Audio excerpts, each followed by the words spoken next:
Okay, it's 6 o'clock, folks. I'd like to call the meeting of the Maple Run Unified School District Board of Directors to order January 10th, 2024. The time is 6 p.m. We are at the MRUSD Central Office and we have established a quorum. The next item on the agenda is agenda review. We don't have a lot on this agenda because it's special discussion of budget, but we'll go down through as usual. So the next item is the Pledge of Allegiance. Please stand for the Pledge of Allegiance to the flag. I pledge allegiance to the flag of the United States of America, and to the republic for which it stands, one nation, under God, indivisible, liberty and justice. Okay, thank you for that. Next item is visitors. Do we have any folks in the room as visitors? Yes, no? Do we have people in the room besides the board and? We have plenty of people in the room and online, but nobody has indicated they want to participate yet. No. Okay, and how many people did you say are in the room? 6. Okay, thank you. All right, so if no one is interested in speaking right now, we're just going to move on.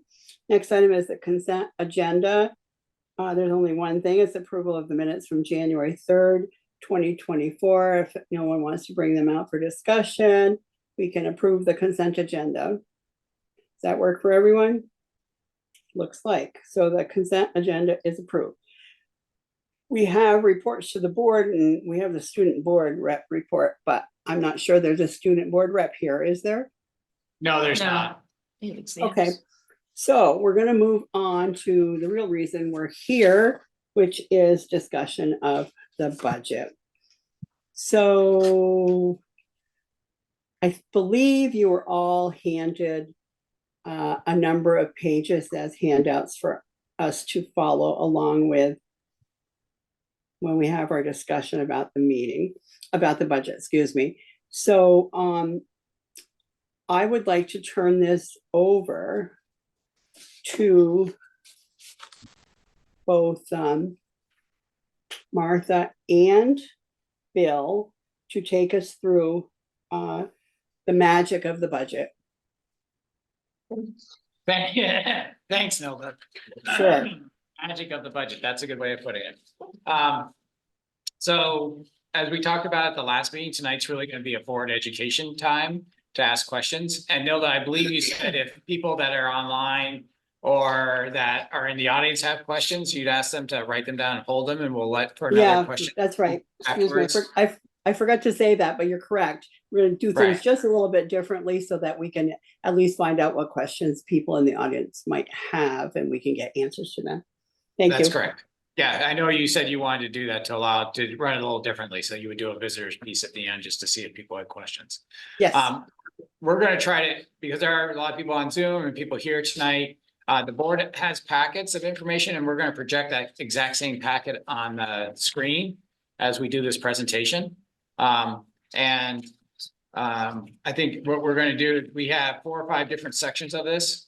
What I ask all the board members is, and especially for Amanda and Nilda who are remote, if you have a question, please just interrupt while we're doing it. We don't want to lose your question because we said this is about board education tonight. So Martha's some of this we've done before, but we really want to make sure you're really clear on what the budget.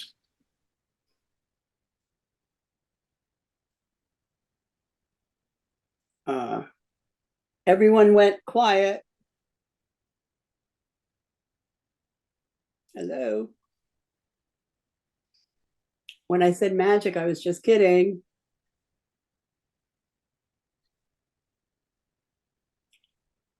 So Nilda, just so you know, us folks online can hear you still. I know, and I'm telling you that you all went dark, and I'm trying to make sure that you know that, because I don't know what happened. Oh, I thought it was just me. I was like, what's going on? No, we all went dark, and I was just trying to make sure that the room knew I was. It's Becky. I just texted Aaron. Thank you. Okay, I think I can see Amanda. And I can see, page number 1, budget, third draft. Yeah, good. Thank you, Nilda. Okay. So, the information, the first couple pages of this, packet that you have is exactly the same thing as what you saw at the last meeting. We didn't update any of the numbers. At this point, for next week's, board meeting where we need to adopt the budget, there might be slight changes, which will be basically refining the local education spending funds that, I've gotten a little bit more data. It's not going to be huge numbers. It's going to be minimal. We have gotten some updated equalized pupil counts. That's not reflected in these documents here, but they will be next week. But other than that, everything else will be the same. So the first, so page 2 is the first and second draft information that was presented. Page 3 is what we presented last week, which is the third draft showing the budget at the $76,232,411 with the estimated education spending at $57,252,352. The equalized pupil count at that time was 3,992.67. It's creeped up slightly. I think yesterday's number came in at 4,006, I think was the number. So what that will do is our spending per long-term weighted ADM student is going to actually decrease slightly. So right now this is reflecting 14,339, which is a few dollars more than last year, but with the new student counts, it's actually going to be a few dollars less than it was last year once we get that information in there. And the rest of the information was the announced tuition rates that you guys approved and the changes that were made from the previous draft. So there really isn't any changes to this information as of right now. And the staff numbers in here are number of positions that we have available that we have planned in the budget, not necessarily number of people that are currently on staff. That's the number of positions that are in this budget. Okay. Yes.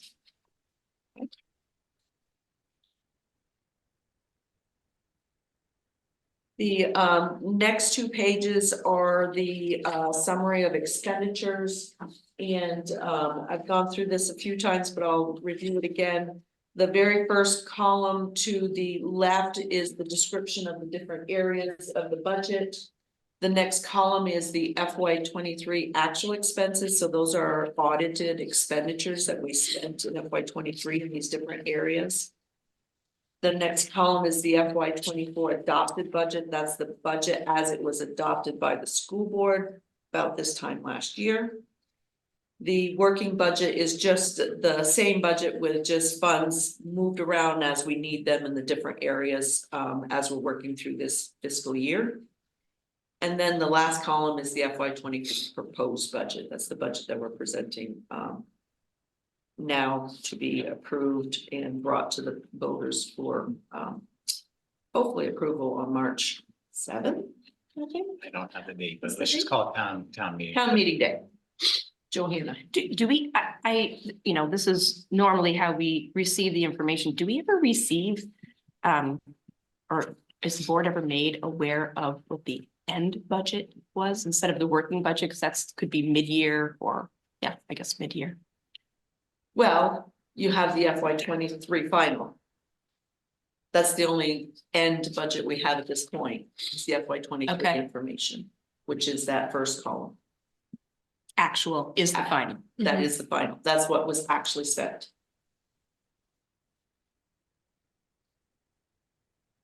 Any more questions? And I've kind of gone in each of the different departments and added a little descriptor to kind of help you understand the different expenses that are in these different areas, and these are broken out basically by the way we have to report them to the state. So there's different criterias we have to follow in our accounting system. So that's why I kind of added a little bit of additional information so you could understand, hopefully, or help you understand the different areas of expenses in these different line items. Martha, can I just add a couple of things Sure, here? absolutely. There's three big areas. For all of Vermont school districts, there's at least two, which is special education and regular education. And for the school districts that have a technical center, then you get the technical center piece of it.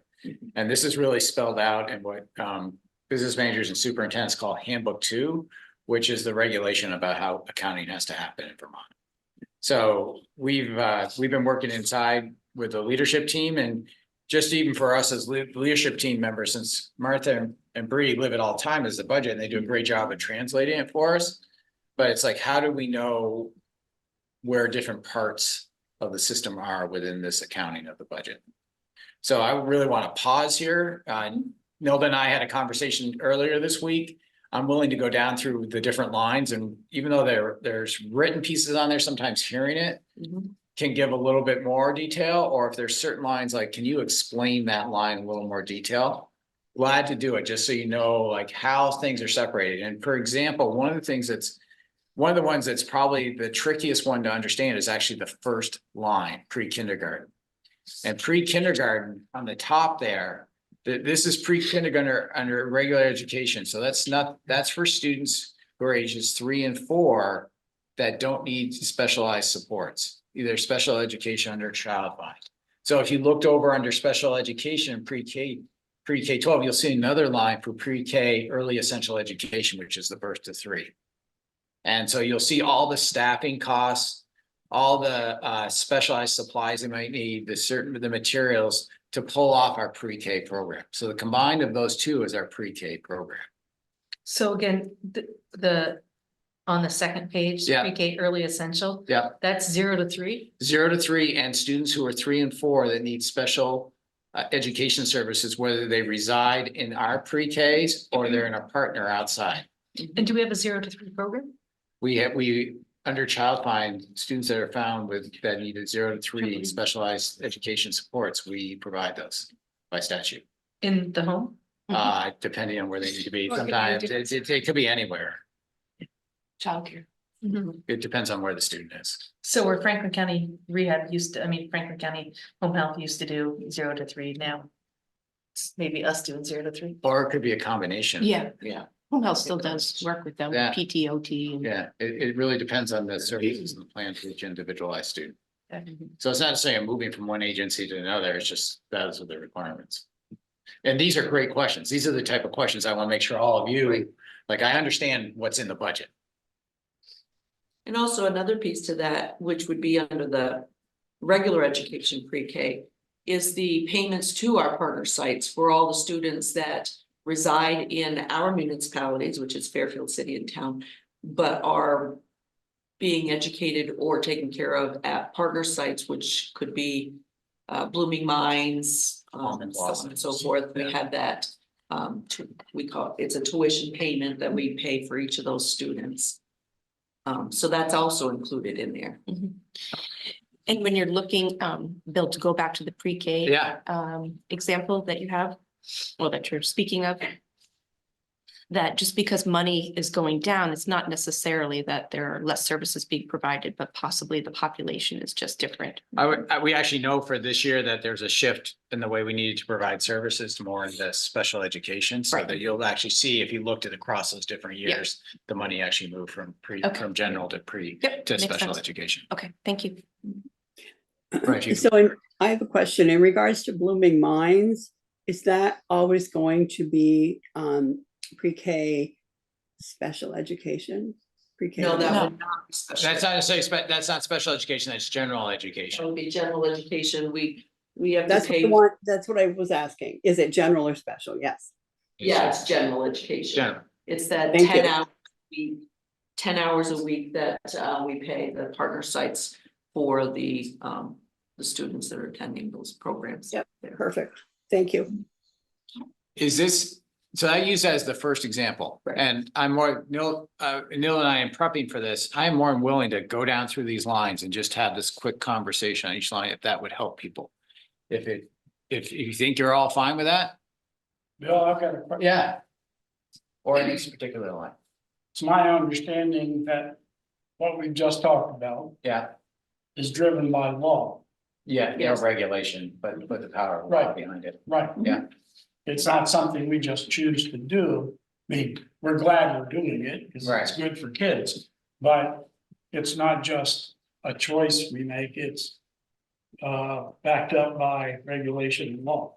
Yes, That was part of yeah, it, we right. talk about the pre-K and how all these accounting codes are set out, Mhm. but has to be in this format. And the child find and the special ed. Yeah, That's driven by regulation and law. So Yeah. just my point, because some Yeah. people might think, isn't it nice that they're going down so far as, you know, 3-year-olds and 4-year-olds and so on and so forth. Because a lot of people think that public school starts at first grade. yeah, You know, I'm just talking about what the general public sometimes perceives. Mhm. Yep. And then people write letters to the editor complaining about why school costs are so high. And we have to follow regulation and the law and Yep. provide things that cost money. And when we talk about home health, they might do some of this special ed stuff, but guess who pays the bill? We do, correct? it depends on the plan with the student Okay. and where they are, if they're a pre-K student versus a K through 12 student. Okay, all That right, depends. So I could either go down through and just check off and say, is there one to stop at? I could just take individual rows, or I could just go do a brief explanation. What do you think is the best way to go here, Nilda? Well, it was very helpful for me to go row by row, but it takes a few minutes, so I guess it's whatever the pleasure of the board is. Others? I'm fine with going down through as long as, you know. I'll just try to do it. I'll do it pretty briefly and Yeah, then if stop people have me. questions, Stop me, okay? So the next one's direct instruction. As you can see, there's a bunch of content areas there that are listed as examples that Martha put on there, but it's direct instruction for students. And from K to 12 includes staffing, staff benefits, salaries and benefits, supplies, and other related materials that would be needed. Is there any equipment in that, Martha? No, well. Yeah, there could be some Some. equipment, but it would be small pieces. Right, but it's not It would like be furniture. classroom type of equipment. Yeah, but it's not like furniture and things Right. like that, right? We had moved that to the. And this also, just so that I was just noticing, it is also like in K8, it's your classroom teachers. I Yeah. noticed that I didn't. You didn't list that, specify right? that. So I we should be didn't clear like- about that. Like the departments, the high Yeah. school is what I put mostly. Yeah, so the K Yeah. teachers, classroom teachers as well. Right. The vocational tuition is, we talked about last board meeting, we have to show tuition expenditures for NCTC because they have their own part in the budget, but also we have a few students who are at other tech centers. So it's not just NCTC. And so that's that tuition piece to there. Academic and behavior interventions. So these are all interventions for students that aren't on IEPs that are receiving interventions here. And you'll see a list of different types of positions, for student support director to behavior analyst to family engagement folks to alternative ed types of people, and related supplies and expense. I could say that almost anytime I list people, the supplies and materials they need to do their job are in that row. Right. Charlie. Just clarifying what you said, Yeah. did you say that it's, that the students are or are not? Are not on IEPs. If we were on IEPs, we'll be over in the special education Okay. area. I have a question. The students that fall into, this academic and behavior intervention that are not on IEPs, et cetera, do they move in and out of this program, or do they basically are in the program and stay in it? They have the interventions for the whole year, or do they?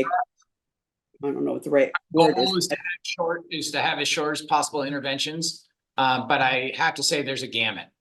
And if we Okay. wanted a more detailed report about how that works, I'd want to have Andrea Racic and Alexis Hoyt come and speak with us about how that, and John Muldoon with the work on the Okay. academic. And so Thank maybe you. some of our interventionists that work in that. We have a lot of folks who are providing interventions. The next one is the extracurricular and co-curricular. It's just what it sounds like. So it's athletics, after-school activities. The one thing that's not here is we have a 21C flowing through this Yeah. part? Yeah, okay, so we have a 21C grant. It says farm to school and outdoor classroom, so it's anything that's outside the academic day piece. Guidance and student support. So these are your guidance counselors, your SAP, your homeschool coordinators, your social workers. There are social workers up in the academic support. And so this is all the guidance counselor area. Health services is just what it sounds like. So school nurses and supplies, the curriculum instruction services. So this is a lot of what John Muldoon does he's assistant superintendent, but his focus is curriculum and instruction and assessment, but it's also our instructional coaches. So the folks that help provide PD and job embedded professional development. So they're in these lines as well. Library services, just exactly what it sounds like, school libraries, books and supplies, Board of Education. So the Board of Education, the big expenses in here, and Martha, you can chime in on this, but what I always assume is our insurance is in Yeah. here. Yeah. And also our legal counsel. So that falls under the board of the school board area in our audits. The audit was anywhere near as big as our liability insurance is probably the biggest piece in here that we do through business. The Office of Superintendent is myself and Aaron Smith. Supplies, materials, then you see some other districts purchase services and dues we put under there. So a good example is you get a demographic report every fall, and we have projections of enrollment and we pay a subscription to NASDAQ to be part of that service. And so that falls under here. To get you a whole list, I'd have to have Bria or Martha run me a report. I should know them all, but I don't have them off the top of my head. Office of the Principal, same as superintendent, but in the buildings, it's also their assistants, any clerical staff, and they have school-wide expenses that happen. So say if BFA had a subscription to a online PD or journals that were happening, they would go into the principal's office area. There are other things that are school-wide there. Fiscal services is Martha Bree, their team. The one thing that's in here that might seem a little different is Erin Ruchello, her work by state statute goes into fiscal services. I don't know why handbook 2 put it there. Martha and I kind of chuckled a few times, like we thought that'd be more under the office of the superintendent, but it goes there. Operation and maintenance is basically upkeep and care of the buildings and grounds. Okay, and the staff that it takes to do that, the supplies that we use for that. I want to say that it says repairs there, but I want to say small repairs. Just. We use our capital budget that the voters give us authority to take any reserves that are left at the end of the year and put into our capital budget for anything that's major. When I say major, think over probably $20,000. We'll be coming to the board asking you to authorize it to come from there. We are underfunding our building and repair and upkeep and long-term upkeep. Care, yes, Charlie. So. And if any of the line items here come in under what's budgeted, first there is the option to rebudget, and then if there's money left over, it goes into the capital fund. So what we do every March, you on the warning, you ask the voters to you ask the voters what to do with any money that's left over after the end of the budget year. Yeah. And the ballot item that's been there since the beginning of Maple Run and probably before Maple Run, I'm Yes. getting a nod from Martha, Mhm. is that the voters give the right for it to be placed in a capital fund for use for capital expenses or other expenses as deemed by the board. Mhm. So that's why anytime we want to spend anything on it, I've got to come to the board and ask you for authorization. Yep. Okay. Right? Yeah. My question goes back to Martha. Martha, I was kind of clunky the way I asked you my question earlier. And really, I guess what I would love to see would be the budgeted and then the actual for the 2023, simply because it gives you some kind of frame of reference of what was budgeted versus what was actually spent. And you can't do that, I understand, in 2024 yet because it's just not available. Yeah. But that would, because otherwise it's like, so we're just basically, thinking about inflation, we're thinking about additional staff, we're thinking about, right? I mean, so I think that would be helpful. Okay. Thank you. So then these next few are just what they sound like, care and upkeep of the grounds. This is more of, as you can see, snow removal, playground, sports field. So it's some maintenance of the grounds area that's outside the building. So as I said, those two are both they go together, but they're two different lines. The security services, the DLO contracts in here, our 3 safety workers at BFA, crossing guards, they all fall under that area. Student transportation is the non-special education transportation and field trips. So it's mainly our busing pieces. Collins Pearly, for the complex, we take care of the management and custodial and maintenance staff up there. So you'll see that in that line. Our long-term debt are our bonds that we're paying down. Martha, do you remember where do we have bonds right now? What buildings? BFA, we still have bonds we're paying on instead of in city school. Okay. I believe are the only ones we're paying right now. Okay. And then adult education, this is something that Lisa DeRocha heads up for us out of the tech center, but it is required to be in the regular education budget for all districts of how we support adult education. You'll see things like LNA. You see them on the board a lot as you drive by BFA. Welding, be it LNA, and we have students that jump in those classes at night too, or in the weekends. So that comes, the taxpayers pay that Yeah, adult education. yeah, there's a fee that's a charge them as well, but Right, yeah. The adults that are attending those programs pay like a tuition fee. This covers the administration of it and some minimal supplies. Why don't you just put that under vocational? Because it has to be in the regular local budget. It's, even though it's run out of the tech center, it's not a tech center program. Okay. Yeah. Okay, so just the money comes from different places and it needs to be differentiated. Okay. yeah, and that's back to the Vermont Handbook 2 code. That's fine. Yeah. And the reasoning for the dip in that one? Because we did a time study on the work that Lisa and her assistant were doing, and a lot more of it was vocational that belongs in the tech center than it did in adult education. So we realigned the job with actual. Yeah. Thank you. Yep.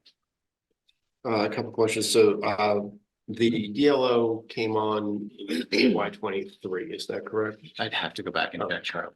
I'm sorry, but I did. Oh. I was just, Yeah. and the safety officer would predate that, so Yeah. I'm just assuming that that line item, we're not seeing anything pre-DLO. No, we're not. And we had expenses prior to that when we were SROs, so. And for the long-term debt, is there an end date targeted for when the current bonds are gonna be paid off? Yes, so each bond comes with its own schedule of payments. I don't have it off the top of my head, but I do know that city school, one of the bonds that we have either just was retired, we completed that one. There's a couple that are coming up within the next probably 3 or 4 years. The most recent one is out quite a few years, yeah. Okay. Yeah. I can get you that information if you. That would be great, yeah. And so now we're gonna go to the next page, which I believe is page 5, John, yes, special education. So now we're in the special education section. I talked about pre-K and early. Then we have direct instruction here, which is our staff that provides special education instruction, special educator, paraeducators, and the materials and supports that they need for that. The out of district placement is any students that we have being placed for education. So when we place students at SOAR, Luna Way, or some of our providers are right here in St. Albans, there are others as well that are on the list. I don't have a complete list in my head, so. Is it accurate to say, just trying to think of what our IEP numbers are right now in terms of percentage of the population? I'd have to go get that to be exact. Are you thinking in the thirties, No, I know we're in the We're in the low 20s. 20s. so, but yet the budget's half of, Well, you're talking about Regular outside instruction. placement, or you're talking about outside placement or overall? I'm looking at direct instruction. Yeah. For special education. Yeah, And we're proposing a budget of 9.7 million yeah, versus non-special regular education, and we're proposing a budget of 20. yeah, So 20% of our students, somewhere in the 20 to 25% to get you exact. I'd have to and do then that. I'm just, Yeah. you know, and yet we're spending half of the amount, so Mhm. 50%. Also in that line item are all the specialized services that are needed for those students. Oh, Yeah. yeah, fully aware. Yeah. Fully aware. Yeah. Is transportation under that? No, There's a line there's a down line below item that says a little bit student. Oh, I'm sorry. Yeah. That's okay. that's all right. That's all right. This is I what know we that wanted to it's a do big- tonight. it could be a Be big- really clear. number, so I switched. Yeah. Yeah, transportation, yeah. It keeps, all transportation keeps going up It's going up. It's ridiculous. quite a bit. So go ahead, Susan. So Joe, the question you were asking was, we're spending about 20 million direct instruction, K through 8. K For through 12. 80% of our 12. population, 75 to 80% of our population, Okay. versus we're spending 9.7 million Yeah. for 20% of our population. I mean, it is more money. I mean, Yeah, yeah. some of the specialized instruction that students need costs more money, Right, right. but I would just, Yeah. just something to look at. So as I just said, the out of district placement are for tuition for students going to, they're educated outside our buildings. Psychological services, this is a lot of testing and evaluation. That's a minimal piece. We have 2 folks working in that. Do you have a question, Joe? Stat, but Charlie, didn't go too fast. I'm sorry. Oh, no, I actually think I might have jumped ahead of you, just the psychological services there. And Yeah. It's minimal if there's a dip in that. Do we have a reason for the, I think it was just because of staffing trying to okay. fill positions. Yeah, we still have an open position on that right now. Yeah. We haven't been able to hire another school psychologist, and we went from 3 psychologists down to 1 right now, and we have a special educator who's helping with all the testing.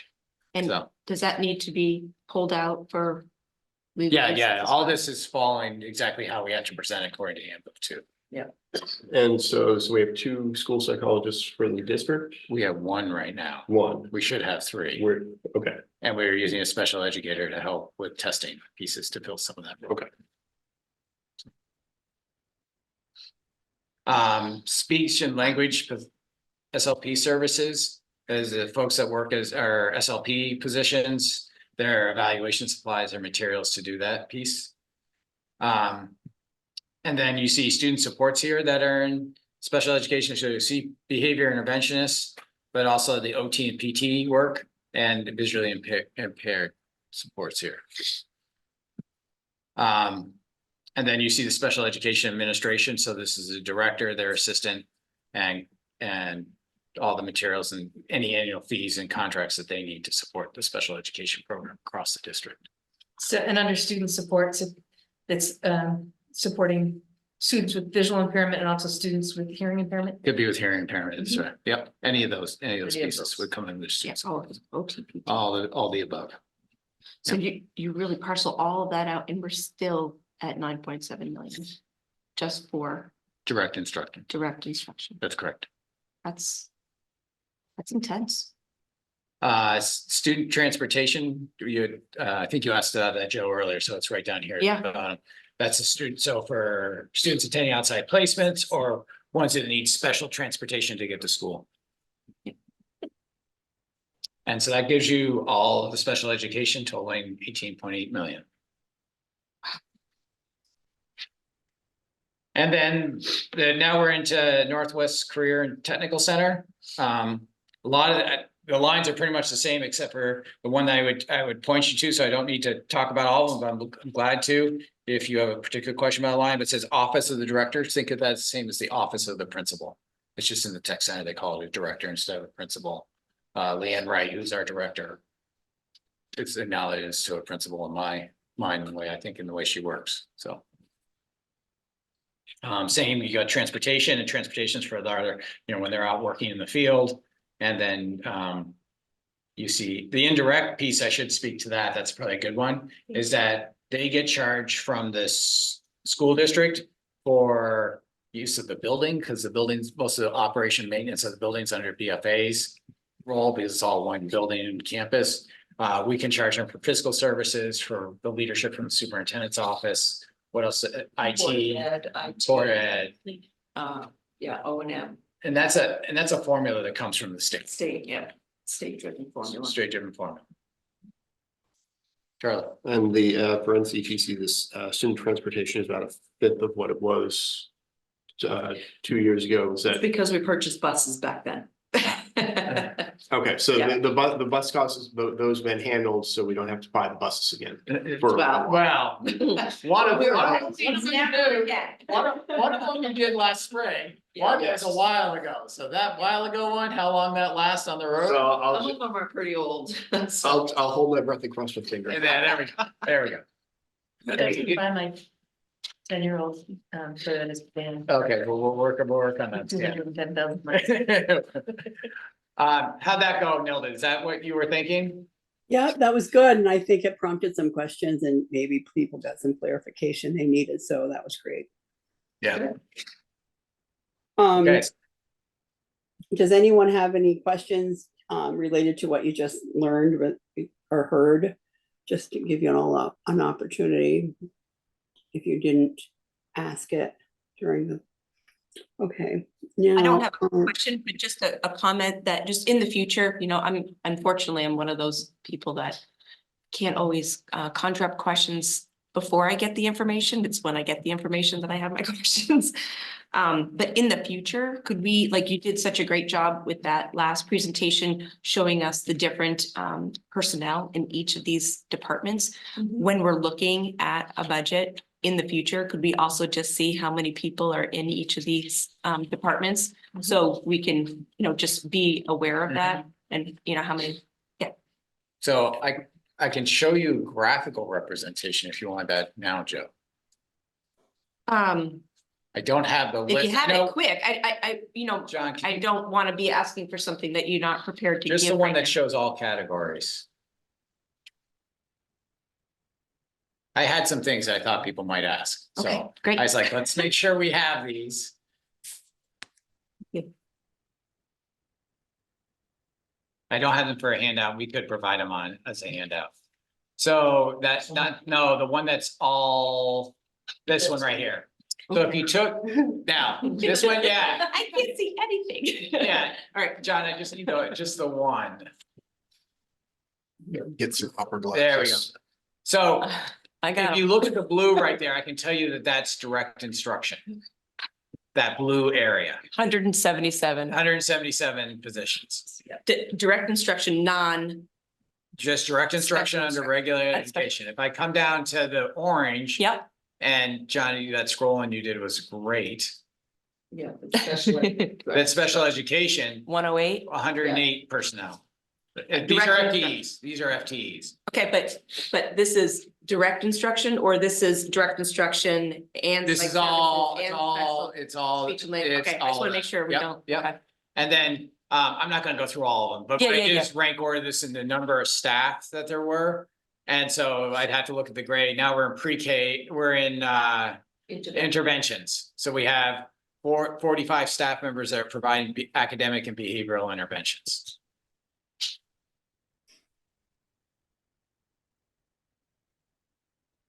And then if you go to students, I think yellow is student supports, right, John? You can help me, you're closer. Yeah. Is that 43? And that's guidance, that's every. No, it's not guidance, that's Okay. just student Student support. supports, so that. So yeah, you look at the Sorry. line that says student supports. I'm looking. So that's behavioral intervention and Oh, okay. OTPTs. So Yeah. that's back to. Yeah. So you, Special ed. yep, And what did you say? 45? 43. 40. We can get, you remember how Martha had you a form of this that had the FTE on it by, so Yeah. you all don't have to write it, we can get you that. Okay. So it can list all these. I wanted you to get an idea of kind of how it breaks out. And it was actually really informative when I did this to kind of break it out. And then I had a hard time seeing it all. So if you want to slide over to the right, the one on the right, John. I started to look at this. You've heard us talk about an MTSS tiers of instruction. So if you looked at all the staff. And you said, what runs the school for tier 1 instruction? You'll see that blue area, Mhm. which is like 42%. Yeah. And you think of all services for tier 2 and tier 3, it's about 40% of our staff. And then you look at the gray, that's 10%, is all the staff that upkeep our buildings and keep them running, and that includes IT. Because IT is an integral part. This is a judgment I made. It's an integral part to how we keep our schools running. Sure. So I think of that as operational management. If you look at that yellow, and can you tell me the percentage of that, John? I just can't read it from here. 4%. 4%, that's NCTC. That's the tech center. Mhm. And then the 3%, or is it 4%? 4%, which has 20, which is the office, it is the operations and maintenance of the district, which is fiscal, HR, office of the superintendent, curriculum and instruction. And how many students again at NCTC, if I may, please, and how many staff? We'd have to go look that up. Okay, just Yeah, I just don't. have that. ballpark, no? I can't even do a ballpark. for Okay, you. I didn't know, I should- is it 100, is it? It plus or minus 100, around 200. Okay. Because I somewhere between 100 and 300, I don't know. I'm fine with that. And then staff at NCTC? I can tell you from looking up there, John, is there a number? 26.68. About 4% of the, About 4% of the district staff. There's 560 staff members district-wide, So you- approximately. you could add those into our next packet for next week. One thing that I did want to mention when it comes to the staffing for tier 2 and tier 3, or if you're looking at the special education piece. Okay. The bulk of those staff members are your support, paraeducators. Yeah. Your personal care attendants and your behavior interventionists, which are a level of paraeducators. And I want to be really careful with these numbers. Yeah. These are just counts of FTEs. Right. That's all it is. It's just counting the FTE and totaling them up. So It's not based on. there's a lot of detail. There's not levels. There's not what type are they under the teacher contract or the ESP, non-union. It's just counting FTEs So if it's, by budget area. if a student needs a personal care attendant with them One-on-one for the day to manage his G2 feedings or or whatever. Yeah, all that, that comes out of our budget versus a Medicare or a Medicaid budget. Comes out of our Or- budget. But those staff are eligible, and hopefully they are, providing documentation for Medicaid so that support If- can get reimbursed. yeah, it's most likely yes, but not necessarily always. I know, yeah. Yeah. That's always a sore spot for me. I just feel like it's a missed opportunity. Yeah. Yeah, that's why we have one person dedicated as our Medicaid clerk to support our special educators to Get recoup those costs. documentations done. Get those documentations done Right, to but get there's that. other people providing those, Right, those right, services. yeah. She's not providing, she's Not just just doing the dealing paper. with special ed, she's dealing with any of them that. Yeah. provide Just dealing with the services. Yes. Yep. She's on top of that. Okay. Can Martha, when you send out the bond schedule, you mentioned you were gonna send it to Charlie. Can you make sure we all get a copy? Oh, yeah, I will. Thank you. Thanks. All So right, maybe, can we move on to tax rates and Bree could give her piece on that? that would be wonderful. I Okay, was gonna say that myself. well, John, we're down at 5 pages. I jumped this forward. Do you not want to go through this? I think that, process? I think that Bree to go through her whole flow chart there will get us to what's on this page. We'll get to what's on that page anyway. It's just the same way, so you might have to zoom that out a little bit. Sorry. No. Okay. We're good. Okay, so on page 9, you'll see that all of the schools and the areas make up the budget. So all of these different components is what the budget expense is comprised of. Where we work with the principals and the directors to come up with this budget. the next page. So when we're creating the budget, we take the budget expense and we minus out the local revenues. And that's where we get the education spending. So the following page, to get the long-term weighted ADM, we take the number of students, we multiply that by, actually, the state multiplies that by a weight for qualified students.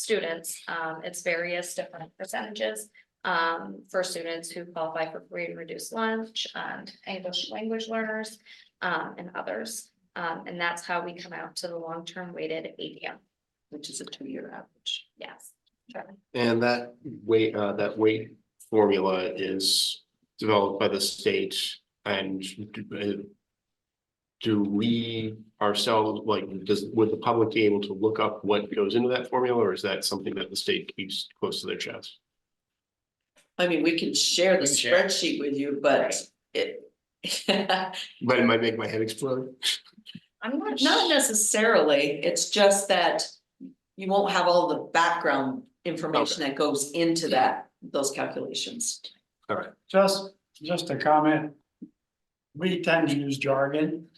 And there are probably people on Zoom that don't know what, like, FTE, full-time equivalents, and Right. ADM, average daily membership. Average daily. So I just wanna Thank you. make sure we, for those. And even myself, I forget what different things mean, you know. Yes. so. Yep. Thanks. Sorry about that. No, it's all right. Yeah. I'm just sensitive to folks I talk with that sometimes say, Jack, what are you talking about? You know? And last year we had equalized pupil count. Right. This year it's the weighted, It's long-term long-term weighted. weighted average daily membership. Okay, so, and how do they, so what are the things they look at for in terms of weighting students? They look at free and reduced lunch, English language learners. Yep. There's a negative Population. weight for pre-K. Okay, yep, There's population density and sparsity, and sparsity. but we Which don't. Bill might be able to tell you more about that piece than we can. We didn't qualify for We either didn't of those qualify for two. either of those. We don't, Those last couple. we have too high a population density in all three of our communities, Right. and our schools are bigger than 250 students, so none of them qualify. Right, Okay, And the other two that you didn't say were, there's a factor for middle school students, oh, yeah. and there's a factor for high school students. School students. What And they look about at all special of- ed? What about- That's not down here because there's a separate funding system for special ed. Okay.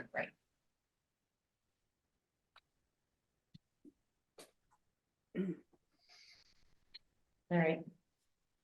And what was it when they looked at how was it different when they looked at it as equalized pupil? They didn't look at, they looked at free and reduced lunch. They looked at a lot of the same factors, but the But ratio, the weights The were, weights were or the different. percentage that was multiplied Yeah, was they've much adjusted the smaller. weights. And also last year with the equalized, they equalized the count. So you start with, let's say, 1,000 students, you give all these different weights, you end up with 1,500 weighted students. Then they equalize it by applying a percentage to that to bring it back to 1,000. With all these weights, they don't equalize it afterwards. So you start with 1,000 students, but when you end up with your long-term weighted average, daily average membership, you could end up with 1,500. So that's also a little bit different. Or could you end up with less than 1,000 students? Yeah, not the way the No, formula works. No, the Well, only if you thing did that they do pre-K. the only thing they do as a negative weight is pre-K, and the numbers of the pre-K students wouldn't be enough to offset the weights that you're adding Okay. for the middle and high school and other. And this model is new to this year, and hence a large shakeup in how we factor in per pupil spending. So, okay, Yeah, although they did give us a backwards calculation of last year's per student cost, so that we are comparing apples to apples when it Okay. comes to the per pupil cost. That's how we can say Yes. the per pupil, the per long-term weighted average cost really hasn't changed from last year to this year for Right. us, because they gave us that, what it would have been if they ran all the calculations on Right. last year's students. So for example, the English language learners, their percentage went up this year. So students who qualify for that, they're a higher weight this year and they weigh more. And when you say higher weight, so under this model, one student doesn't necessarily count as one student. So if they have a higher weight, does that mean they would count as more than one student? Yes, They'll need more services. yeah, Right. and it's a 2-year average, so. It's 2 years worth of data averaged. And so are they, so since this is the first year for that, are they basically backfilling or guessing at what our 2-year No, average they're not, is? they're not No, guessing. they have that information. Okay. So it's This this was current year and the year before. Yeah, so they have the information, it's just that they hadn't used They it in had this to way. recalculate. Yep. Yes. So in a year where the ESSER money dries up and the weighted legislators put in the weighted program, weighting students. I've already cut my son's birthday out of the calendar. So those two things have added greatly to why we need a higher percentage of the budget, in my opinion. Possibly. Possibly, it could go the other way depending on the district's demographic. Okay, For our district, that is true, but there are districts in Vermont, the opposite is true. Right. okay. Because it's really carving up the same pot of money statewide, just a different way. And when I worked in Delaware, we had weighted students, and this is, I'm talking 30 years ago. Yeah. But, so that it's nothing new in education, it's just new to Vermont. Yes.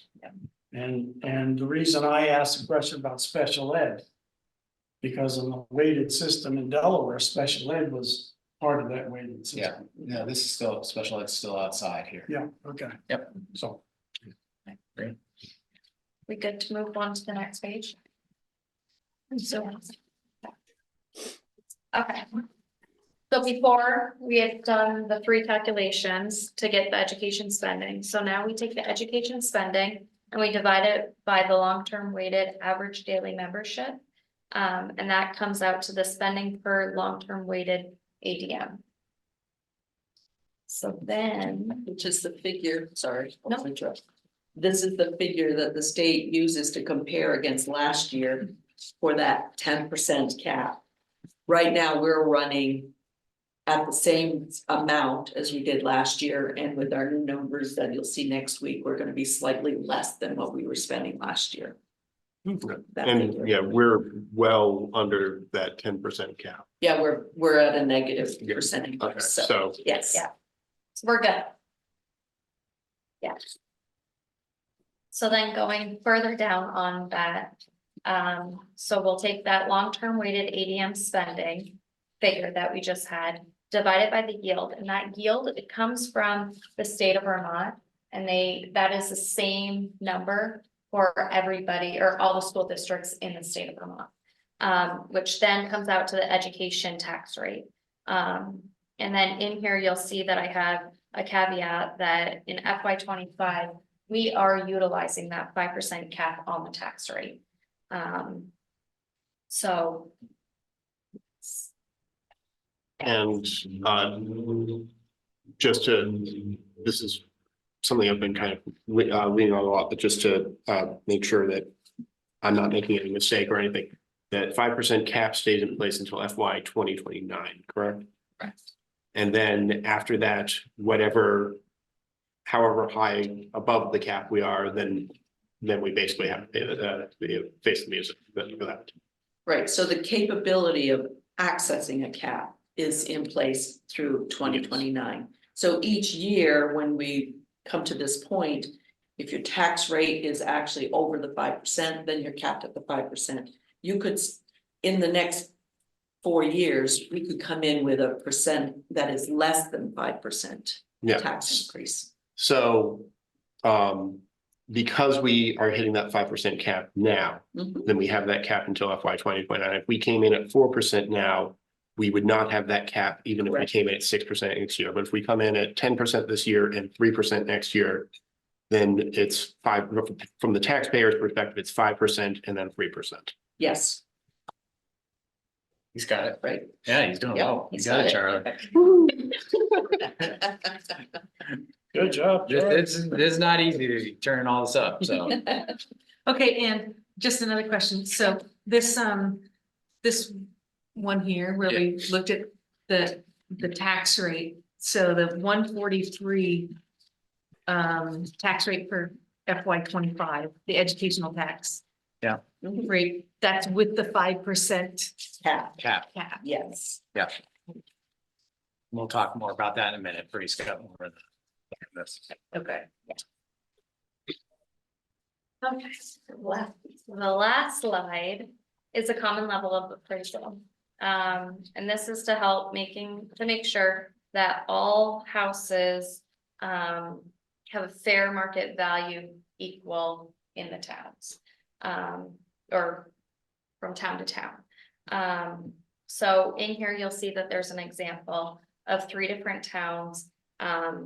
They all have a fair market value of $100,000, but their local assessed value is either 50,100 or 150. So with the CLA, it will then increase the tax rate or decrease the tax rate depending on how high or low their CLA percentage is.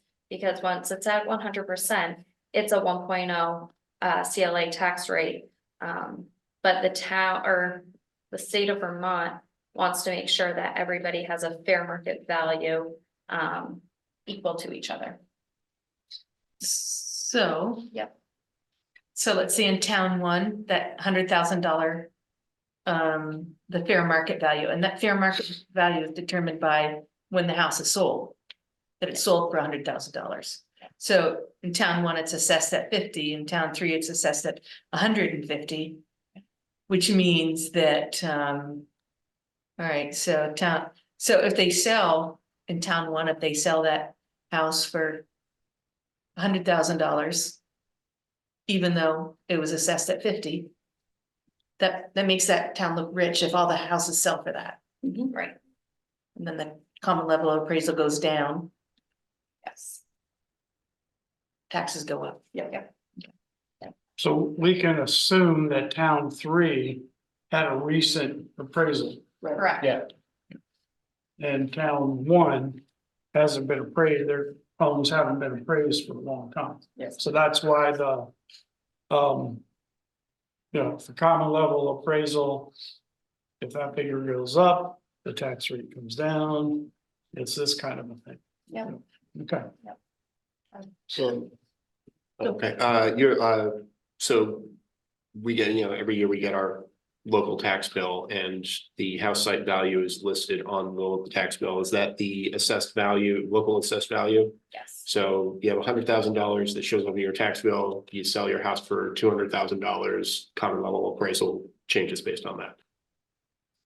Overall, Overall, yes, yes. overall. If It's it not- happens It's not for- yeah. specific to a single household. Yeah, so Yes. one person isn't gonna change it, but if the Right. entire town is having that kind of disparity, then it. And that's where the common level of appraisal documentation comes from.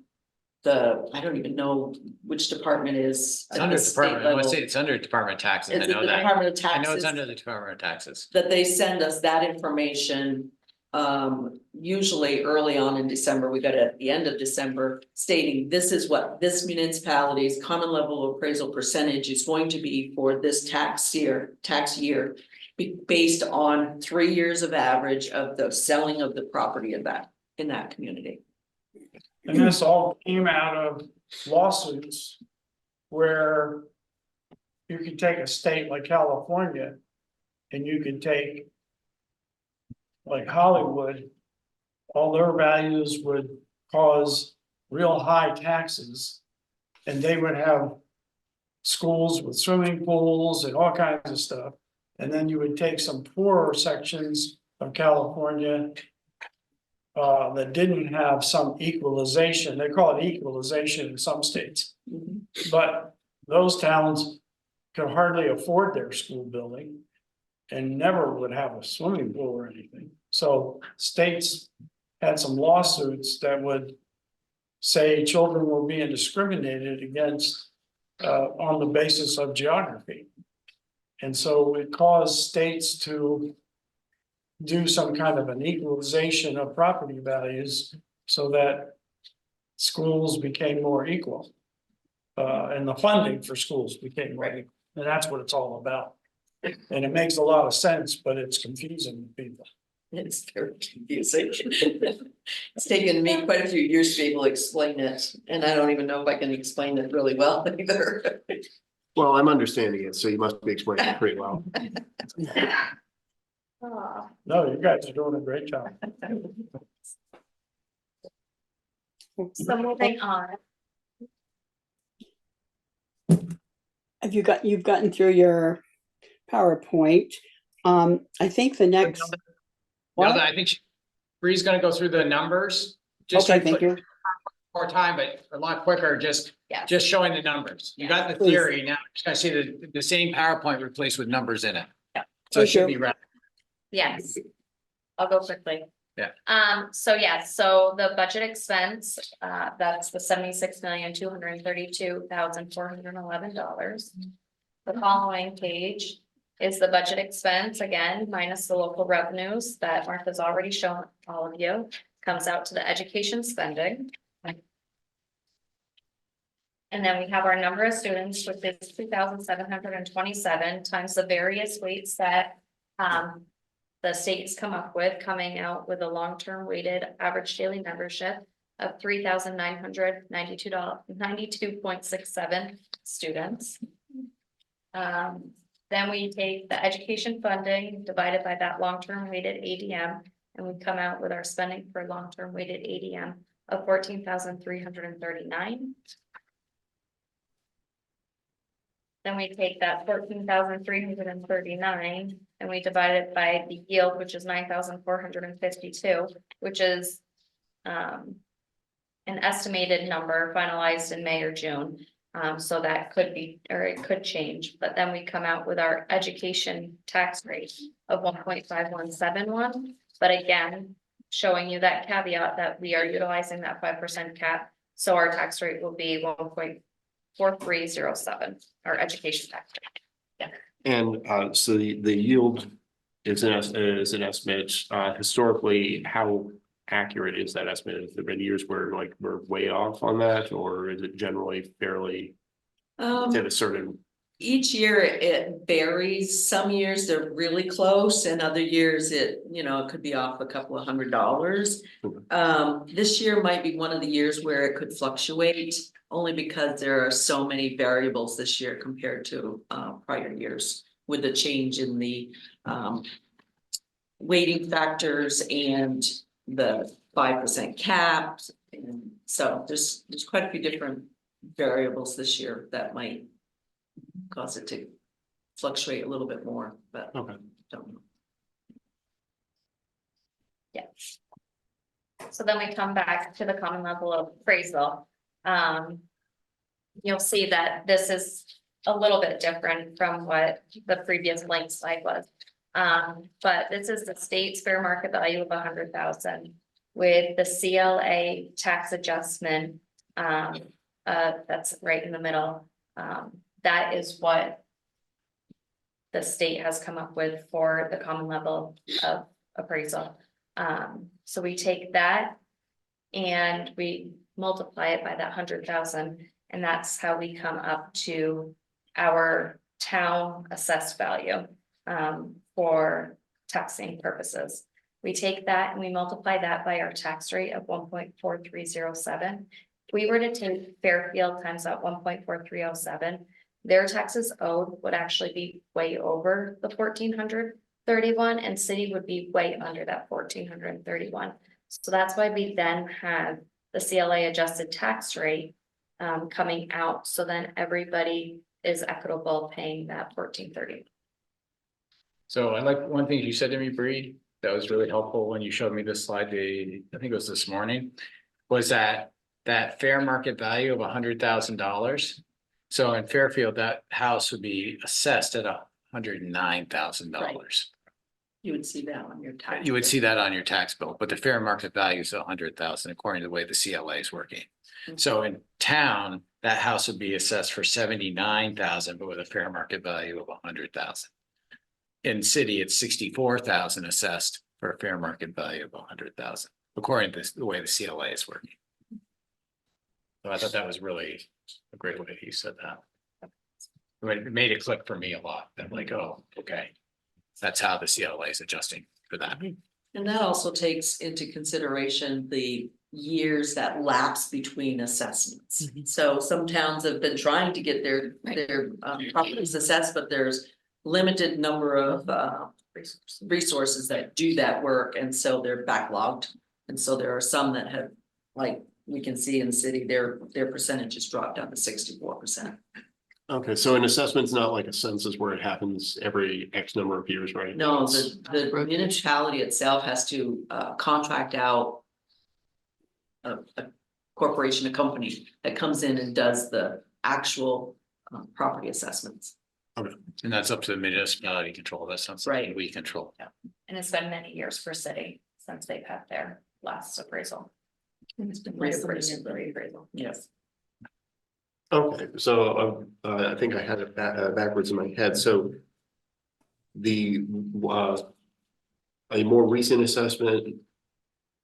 So so a more recent assessment has a A more realistic value for is your more property. likely, okay, Yes. so like if town had an assessment tomorrow, obviously, obviously not, then they could expect in the next year, their common level appraisal will go up.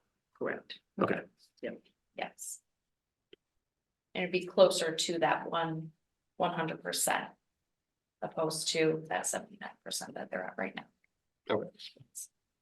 So what's good about this, it shows that because of the common level of appraisal in all three towns, $100,000 home would come with value, would come out to taxes owed would be the same, Yes. even though their appraised value on their tax bill is low, lower than the old. Yeah. That's a good sign.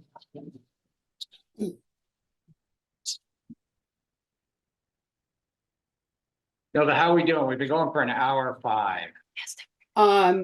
We're doing fine. We have this is pretty quick, right? This budget presentation. Yeah, this next part, it can be. Depending on the questions, which are always rolling. Right, but then, so we can go through this and then open it up for questions and then call it a day.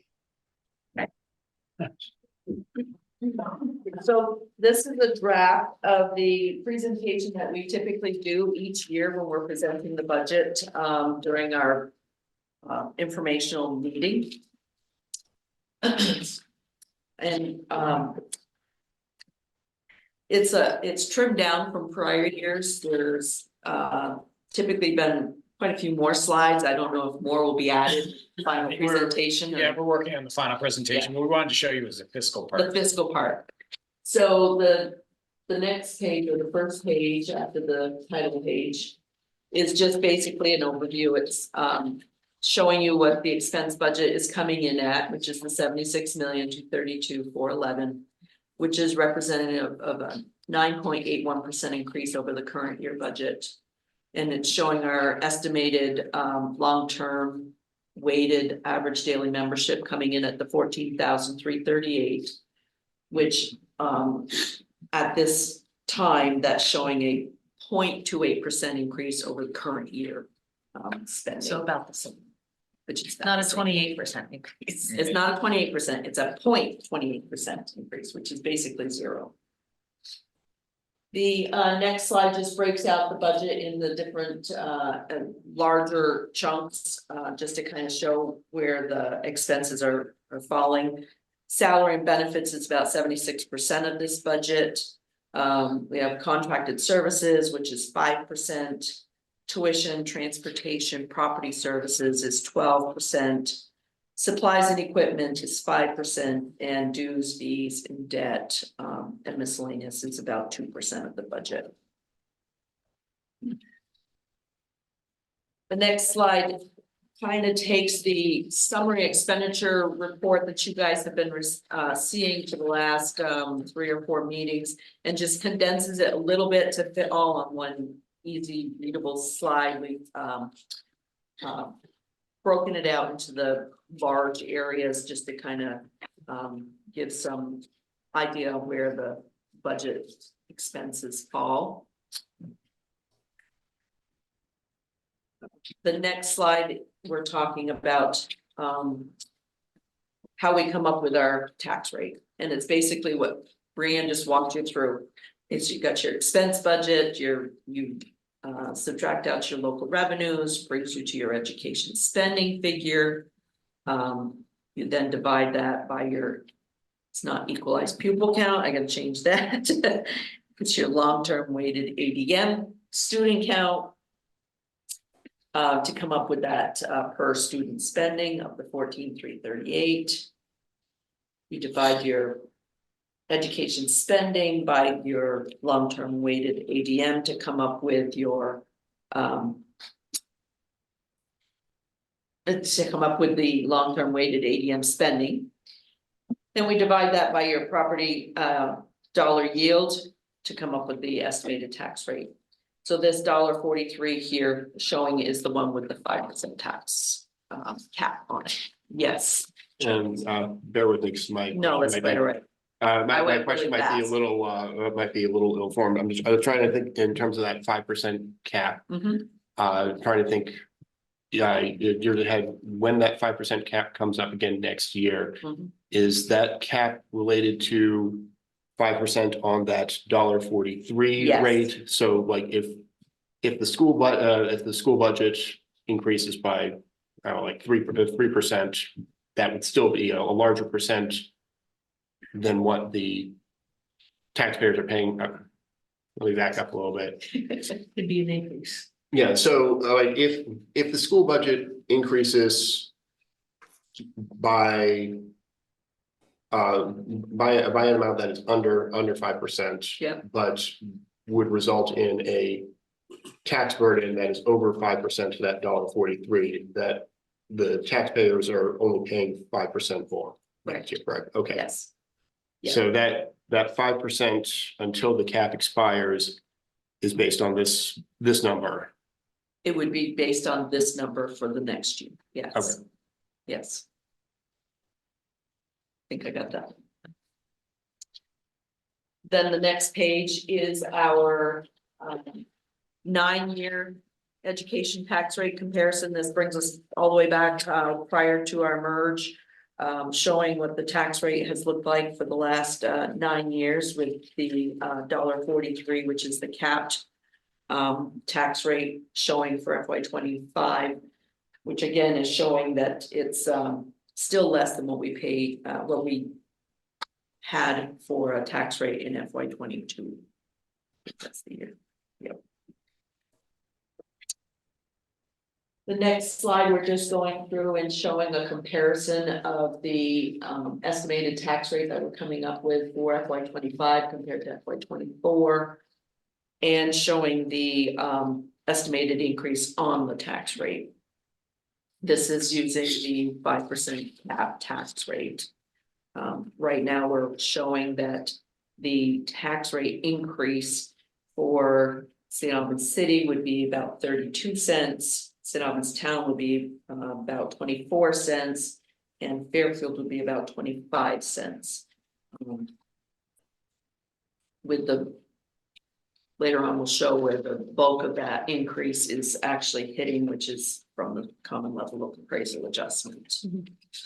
Which is highly impacted by the yield. The tax rate itself, the education spending tax rate, is affected by the yield. Yes. Okay, I was just thinking, you know, as we're looking at the 9-year education tax rate comparison, Yes. I wonder, it would be interesting just to see also how the yield changed with the CLA adjustments, just in terms of, so we can maybe just get a better understanding of how the yield truly affects Can the I, tax rate. Does that make sense? well, I want to ask you a question. Sure. Yeah. Are you saying that the yield has effect on the CLA? Are you thinking, not saying that, but are you thinking that? Maybe I'm not saying it properly. Hold on. Yeah. I thought the last time that we talked about it, you know, when I had asked about when we get certain information, Yep. what was a very large contributing factor was the yield, and we don't even get that information until May or June. Yep. And that has maybe not, maybe I should say, I guess it's the outcome is the CLA, right? So no, the tax rate, So it has an enormous effect on the tax rate. That's what I That's mean right. to say. It I'm has an sorry. effect on the tax rate. Yeah. Yes, yes. Yes. So I just thought that. Okay. Right. I'm with you. Okay. Thank you. Yeah, that's okay. This is why we're doing this That's tonight. why, yes. This is exactly why we're doing it tonight, is to talk this stuff out. So yeah, you got it. I do think that it might be useful. I don't know. I mean, again, if we can't really predict it, I don't know how useful it'd be, but it would be interesting to see like the historical yields. So, or the historical yield. The problem is the yield this year really jumps. Changed. Really Yeah, changed, well, elevated. Because we it- were at 15,000 something last year, Yeah. and now we're down to 9,000. I don't think Because it would be necessarily a tool, like a predictor tool or anything, but more of so we can see where we've been. I was looking at it in terms more of just, it's a wild card in terms of what we end up with on our taxes. Yeah. And that we don't have control over that. And that is just further education for our taxpayers. Yeah. That we can go with that same raised goal, right? What we're trying to raise it to, and then the yield can really impact that bottom line that's going to be represented on their tax bill. That's what Yeah. I'm trying to say, right? Because we have not necessarily changed that number all that much. So that's the comparison. So not the CLA. Yeah. I'm looking at what we actually changed in terms of, you know, the increase in the budget versus the yields on a historical view, just to see how that falls out. And if you don't think that's relevant, then don't worry about it. I was just asking. I'm just trying to understand the correlation you're trying to make between the increase in our expense budgets versus the change in the yield each year. Correlation, no, that's the correlation in the increase. Like you say, it's gonna increase, sorry, get some numbers. Are you saying the amount of the increase of the budget compared to the amount of what the taxpayers are paying? Yes, Yes. That we can show pretty easily. 'Cause we can show the expense. is highly affected by the yield, right?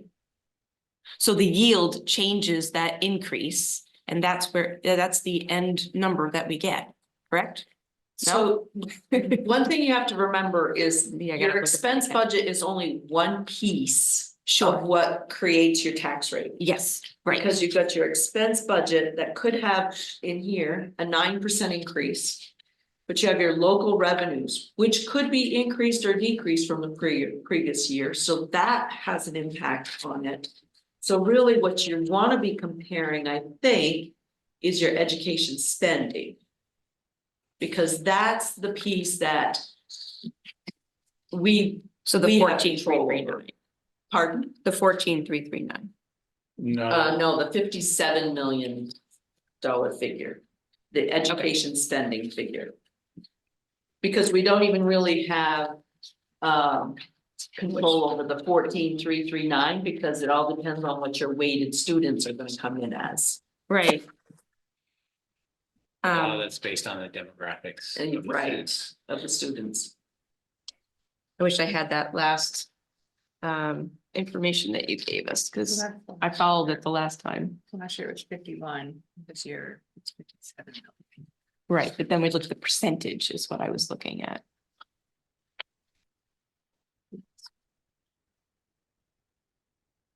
When we talk in cents, In cents or percentages. well. Percentage. Oh. Maybe Joe, if you figure out your question, you can Yeah, email it to Bill or call him up. all right, yep. Yeah, No, it's- thank you. Okay, yes, whatever. Okay, so this is where, this graph is showing the impact of the common level of appraisal adjustment compared to your education increase. So for St. Albans City, the FY 24 tax rate is $1.91, I'm gonna round it. The CLA adjustment adjusted that tax rate by 80 cents. So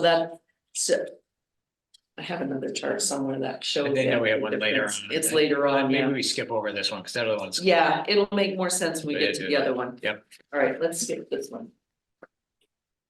This one basically just gives you what we are estimating the actual tax rate impact will be for the different municipalities. This one slide is for St. Albans City.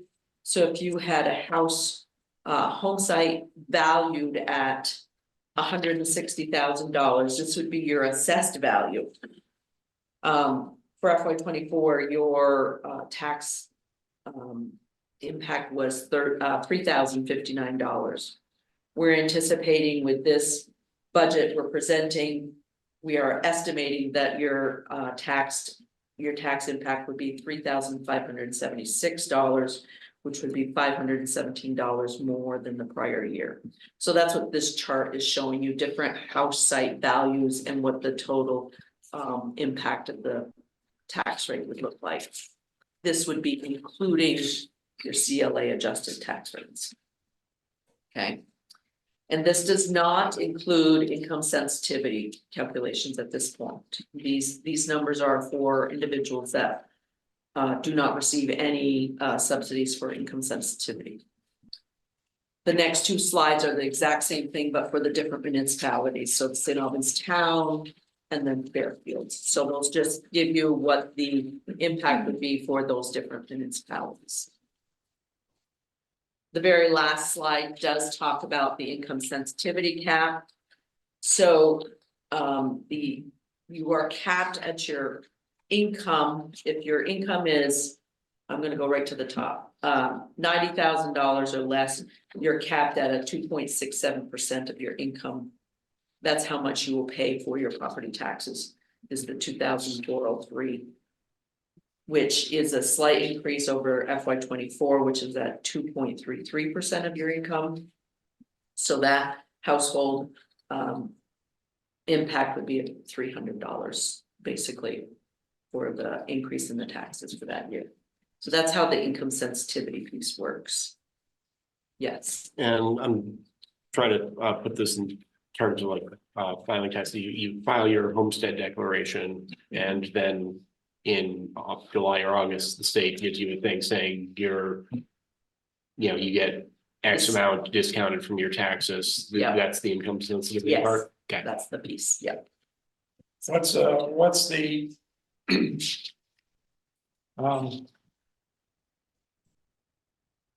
what's the income level where income sensitivity starts? Starts or stops. Starts or stops? Well, how high?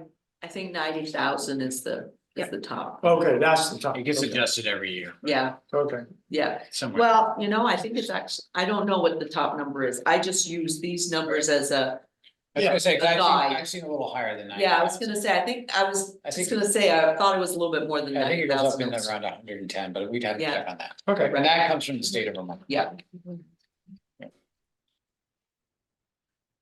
Okay. That's pretty much that part of the presentation. Okay. Is there information on when each of the towns, I know you said last year was Fairfields. Do we know how long ago cities was and towns? Or When they were reappraised? Yes. we We'd have have to to go find reach it. out to the municipality and find that All right, out. I'm just saying, Yeah. like, because that also, Yeah, is- we don't have that information. We'd have to reach out to the town clerk's offices. Are they obligated by law to reappraise? They're Yes, supposed they to, are. and they go below, I thought it was It's 80%. 80%. Yeah. When they go below 80%, they're supposed to automatically reassess. Right, We've been in the city since 2016 and we have never been assessed since we've lived here. yeah, so it's been a while. I'm just saying that also impacts. The town and city basically should get a reappraisal, they just. No one's looked in that direction yet. I don't know. I don't know the That's, answer to that. that's municipal governance. That's Different not us. So Martha, we have a bunch of resources that we put in here. Many of them are the same as other meetings. I could go to the new ones only. And skip over the ones we had from the previous meetings. I'm just trying to shorten this up a little bit because we've been for an hour 25. Yeah, sounds good. Okay, so in your packet here, you'll go attachment 4 is the you saw this graph already of the long-term education tax rates from Maple Run, and you saw these column graphs that divided CLA and educational tax rate for each municipality. I gave these to you last time, so I'm just gonna flip through those. And if you go to the next thing you'll see is the budget glossary, which we gave you last time as a board. So there's 2 pages of that, and then we go to budget information from 1-3. These are the questions that you asked us last time. So this is, we were asked last time to do a 1-pager that had a sheet that said, how do we get to the tax rates and the CLA adjustments? So that's what's in the upper box up top. You've seen this already. Martha's had it in the green box earlier. Bree had it in her flow chart. We've explained this enough times. I'm just gonna say that's it, unless there's something more you need for that. What you asked us is, if we wanted, what's the approximate amount of money? You asked us at the last meeting in the expenditure budget that would cause the tax rate to be lowered a penny. And it's about $383,000. It's not exact, because it would have to be, Martha would have to be doing some calculations. Every time we get lower, that figure changes a little bit. And then you said, okay, the next question you had at the last meeting was, what's the amount needed to reduce the education tax rate to the 5% cap? Because you remember, without the cap, we're at $1.51. And so to get to $1.43, and you can't impact the tax rate for the taxpayers until you get to $1.43 because of the cap on the tax rate. So that's Martha estimated it quickly in the meeting that you went back and checked it. It's $3,255,000. And then Charlie, I'm sorry, but I remember you asking this last meeting, like, what's that equate to in positions? So we said our average cost for professional staff, and we've done this average, is $104,000 total cost. And the average cost for support staff is $65,000. So it's just, this is straight division problem. That's what this is. And then you see the tax rates that would be there. There aren't any tax rates there. The next question, we did this a couple more times from what you asked, and the discussion that happened in the last meeting. If we wanted to get down to the same education tax rate that we have this current fiscal year of $1.36, we'd have to cut $5,825,000, which you would see equated into the different positions for either professional or support staff. And then what you see is that wouldn't make the taxes, wouldn't have an equal effect on all the towns. So that's why Martha gave a new tax table down here at the bottom. And the last thing we heard was, if we wanted to have zero impact, so there was no increase in taxes in any of our municipalities, what would we have to cut? So that gets to a $13,550,000. And you see the comparable positions there. You would see that actually the city and town would have a decrease. Fairfield would be the one that would be right at the same tax rate that they have this year. I didn't hear you talking about wanting to do any of these, but I heard you just wanted this information. Right. Yeah, I just wanted to illustrate, like, So, you know, we have, according to back here, something like 350 professional staff, so we could like slice, if we were to slice 10% off there, which is basically gutting our education potential, we don't save a penny. That's right. And then if we wanted to have no taxes, then we just have to decimate our school. Yeah. And Right. cut, you know, cut 1/3 of all the jobs. Yeah. I just wanted to illustrate how bad an idea that would be. Yeah. But I Yeah. think that's important for people to understand, you know what I mean? Yes. I think it's important for people to understand what that would really look like. Yeah, when they're talking about professionals getting paid too much or we have too many positions or anything. They are saying we can't afford this. Yes. You know, I think it's important for people to understand if we can't, you know, if we were to, even if we were bringing it to down to 5%, a 5% increase, that would still mean, They would still get the same exact tax bill that we are already projecting. yeah, And but we'd also have to cut a ton of people. Yes. Yeah, we would be significantly less effective as a district. Yeah. Yeah, I didn't hear anyone saying to do this. I just used, and I think that was a discussion you wanted to be able to have, so you could say to folks, this is what we're faced with. Yeah, just to be completely Right. clear, I don't want to cut any of this. I just want to illustrate how Yeah, devastating it would be if we look at it as cut X number of jobs to save a few pennies on our taxes. right. The last one I want to give you is attachment 6, which is, Martha found this from one of her colleagues. And Martin actually asked this question yesterday in the meeting. So Martin, it's great you asked, because here are those pie graphs you were talking about. What's causing our increase and how much of it's from CLA and how much of it's from the 5% tax increase? So what you'll see here is for each of the towns, you'll see what the current tax rate is and what the proposed tax rate is after CLA. And then the tax rate. So if we look at Fairfield, it's currently at $1.06. It would go to $1.31 with, that's a 25-cent tax increase.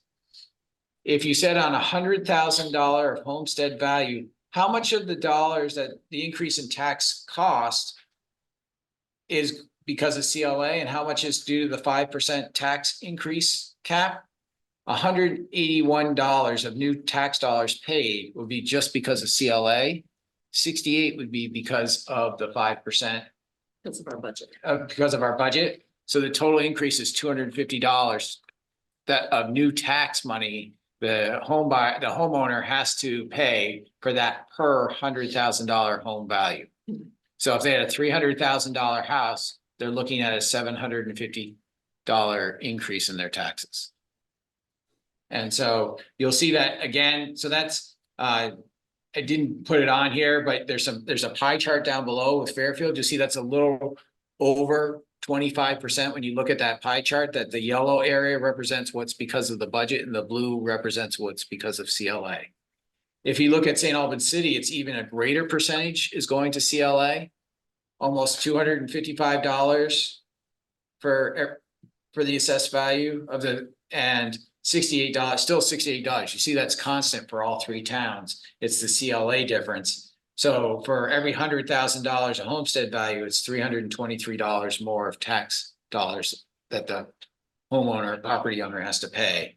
So, you know, that's almost 20% is because of the budget that you're saying, 80% is because of CLA.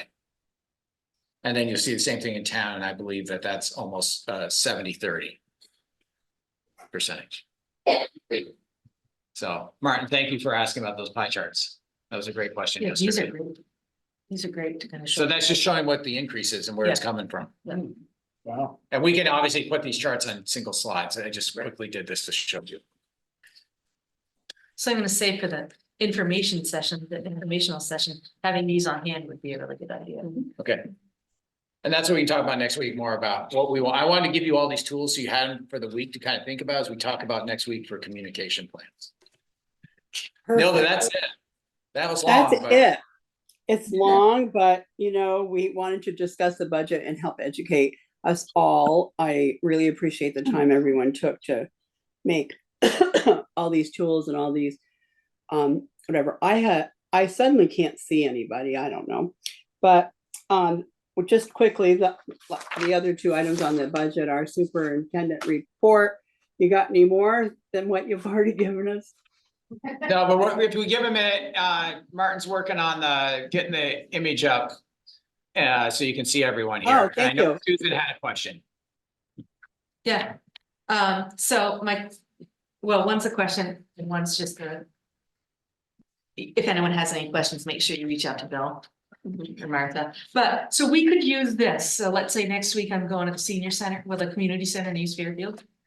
Oh, yeah. I Yeah. could bring this and try and explain it as best I can. Sure. That's why we did all this. Okay, perfect. And is there any confidential information in here? No. Nope. Okay. No. All public information.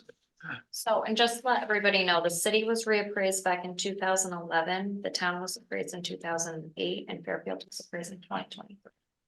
I'm sorry, could you, Yeah, I'm sorry. so the reappraisal for city was 2011.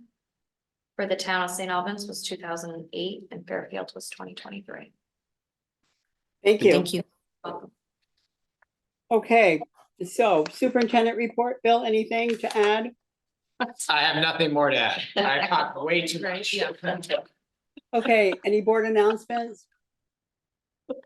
Any other business to come before the board? Do we have any We questions are, from visitors? Hold on, Nilda. You were, yeah, go ahead, say it again, Susan. Do we have any questions from visitors oh, thank you. online or here? I can't see the visitors, so, yeah. John can ask him real quick. There's the peanut gallery. The peanut gallery. Hopefully they can hear us too, so. I have one comment. So John's asked him and Jack had a comment that maybe he can say while we're seeing if there's anyone on the online world. No, my comment was, what a fantastic job the business office has done. And Bill, great ideas and charts, and the combination of the superintendent and the business office. The whole Fantastic. leadership team, really. Yep, Yeah. well, but I mean, Really you guys, nice Aaron. you guys put this stuff together. Fantastic. Well, and what I was gonna say is, so I had someone ask me like this summer. How come the taxes are so high? And I tried to explain, well, it's not all, you know, educational spending. And well, when I went to the town, they told me it was all the school's fault. It's always our fault. It's always our fault. And so what I actually went back and I brought this last week and talked with her, spent a bit of time trying to talk with her to explain it as best I knew, and this is even better, so. Great. Yeah, and not only, I mean, it'd be great I like the one sheet that you made. You know, I think that would be really cool to do for each of the towns, and just like literally tape it at the town clerk's office. Because you know, they're getting inundated with questions, right? The So one there you sheet, go. which one? Well, You were a couple of them. you made a one-sheeter once that had a bunch of information, and I think they even used it, right, for like a I don't know. PSA or. I pulled together a lot of data. Yeah, a lot of- I can't quite remember which one sheet you're talking about. Okey doke, Anyone showed up online, John? not that I can see. Okay. Any more items for the board? The meeting is adjourned. Thank you very much. Thank you. Thank you.